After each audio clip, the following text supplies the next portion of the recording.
রাজনীতি করতে পারবে কিনা। আরেক সমন্বয়ক হাসনাত আব্দুল্লাহ বলেন, অতীতের রাজনৈতিক দ্বন্দ্বকেও ভারতীয় মিডিয়া সাম্প্রদায়িক হিসেবে প্রকাশ করছে। গণমানুষ থেকে বিচ্ছিন্ন হয়ে তারা মোদির মাধ্যমে নির্বাচন করতে চায়। দেশকে বিতর্কিত করার জন্যই এগুলো করা হচ্ছে বলেও দাবি করেন হাসনাত আব্দুল্লাহ।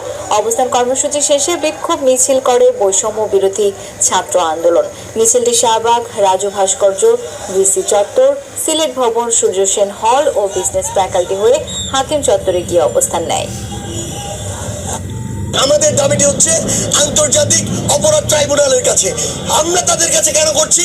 আমরা চাই পুরো বিশ্ব দেখুক সে কত বড় একজন খুনি ছিল, কিভাবে এই দেশের মানুষকে শুধুমাত্র ক্ষমতায় বসে থাকার জন্য খুন করেছে। তারা গণবিমুখ হয়ে, তারা হচ্ছে মানুষ বিমুখ হয়ে, তারা হচ্ছে মোদিমুখী হয়েছে। অর্থাৎ তারা মানুষ থেকে মুখ ফুরিয়ে তারা মোদির উপরে নির্ভর করছে তারা ক্ষমতায় আসার জন্য। এই কারণে আমরা ওয়াজেদকে শুনতে পাই, আমরা দেখছি যে